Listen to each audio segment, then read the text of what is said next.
So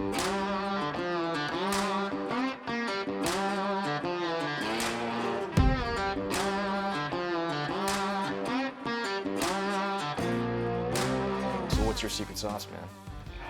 I don't really have a secret sauce. I just think I'm relatable, I guess. I don't know. For sure. Kind of funny.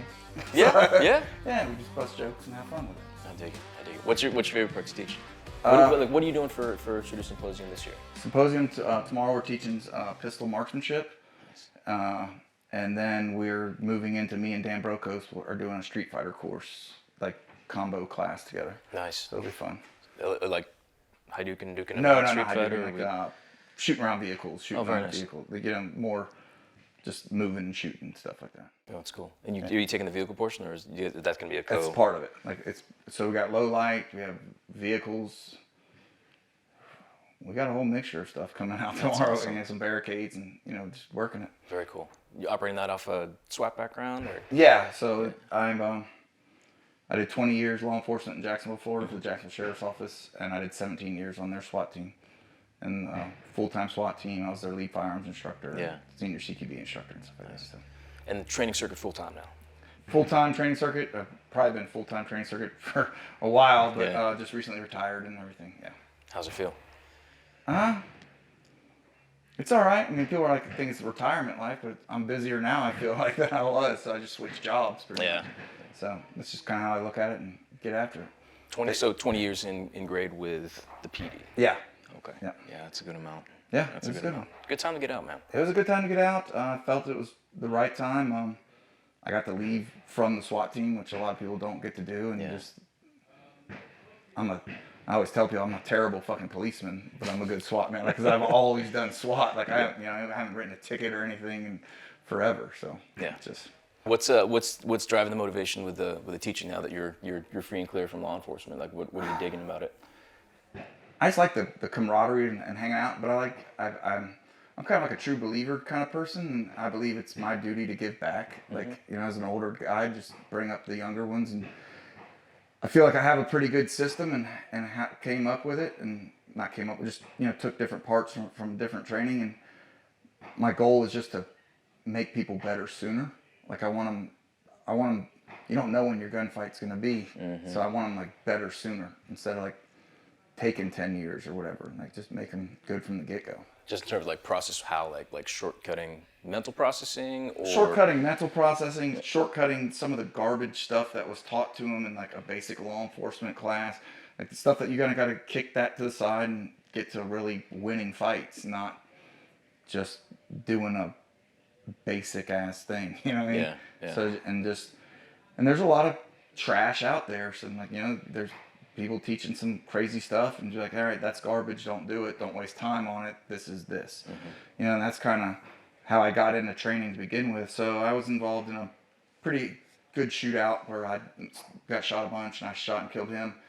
And like I started traveling the country doing debriefs and talking, and I kind of lived in my own little bubble at first, and I just thought that everybody was trained the same. You know what I mean? Everyone had that same amount of training, and it just really was not the truth. So like I was like, I need to give back to my community. You know what I mean? I had to give back to law enforcement and that civilian side, and it's been a great road. I mean, it's just kind of everything's just taken off. That's awesome. Yeah. But it's a true point though. Like there's no national standard. No. Right. Like so. There can't be.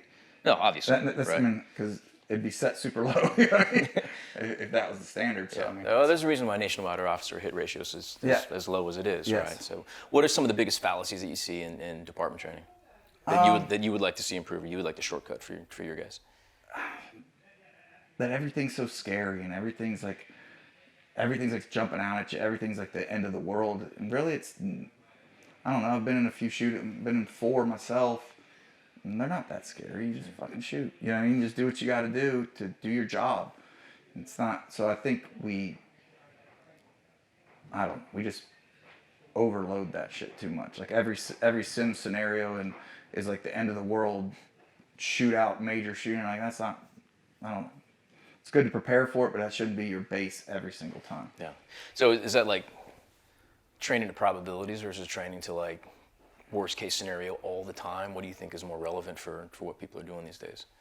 I think they are worst case scenario every single time, and it's just not it's not realistic, and you're setting people up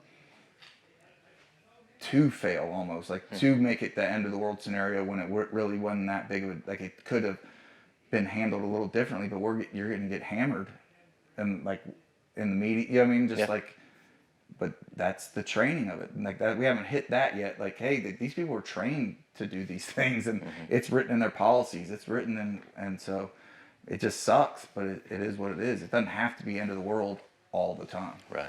Do you do scenario stuff like in your classes, or is your class mostly focused on range bit, or like are you doing like skill building, drill building, Yeah, and yeah. then So it depends on the class. So firearms is all skill building. Sure. You know, we'll do some things, but I mean, my passion, what I love is CQB. Like CQB is the game. You know what I mean? This is just individual skill drills to play the game. You know what I mean?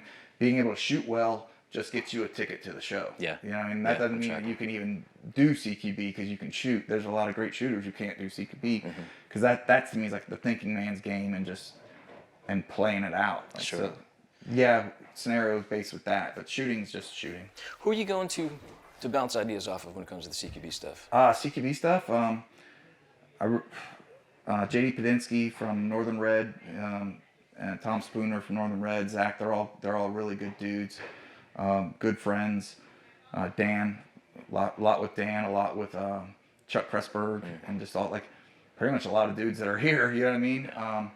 Because that's just kind of how our team was in Jacksonville. We were, you know, some people go Navy side and some people go Army side. We were always kind of like an Army team, so like we just stayed on that. Paul Howe was a great mentor of mine. He's the one who talked me into pretty much starting Reston group and getting out and training and doing stuff. So I mean, it's just a good group of dudes, you know. Yeah. So no, I like it, and they're all here. Yeah, which is, all here. Which is kind of crazy, right? Yeah, Like and that's what this event's. I mean, what's cool about this event is just the availability of us, and we're just all out here talking and doing. Like, to me, it's not going to a class. People learn a lot more just hanging out by the campfire drinking a beer with us because they'll ask questions and we just talk. Because a lot of this stuff is our hobbies too. Like we enjoy talking about CQB. We enjoy telling funny stories. Like, you know what I mean? So people get a lot out of just hanging out with us late when you. It's just not like any other training course out there. So. Yeah, it's a little more communal. Yeah, a little bit more of it. We eat together. We drink. I mean, everything's here. You don't leave. You don't go to the hotel. I mean, it's just all right here. How long do you think you can stay in the game, man? I don't know, man. As long as the game will have me, probably. You know what I mean? That's just kind of how it is. Just as long as I stay relevant. Yeah. Well, that's going to be on you, I suppose, Yeah, right? In terms of. Yeah. So how do you stay relevant? Like, who are you going to seek out, or what do you think in your training modality you'd like to move towards as you're putting your stuff forth? Nothing. Just staying on with what I'm doing, pretty much. Like, I mean, I'm a stay in my own lane kind of guy. Like, I try to bring the best of like something like, you know, I do night vision, I do things and I've done it, but there are night vision dudes out there. So like, hey, let's do a night vision. Like, cool, call that guy. Like, I don't want to be the jack of all trades. I'm not chasing the money or anything like that. It's just keep a nice, good lane and just keep pushing. Just ride it. Yeah. I dig. Cool.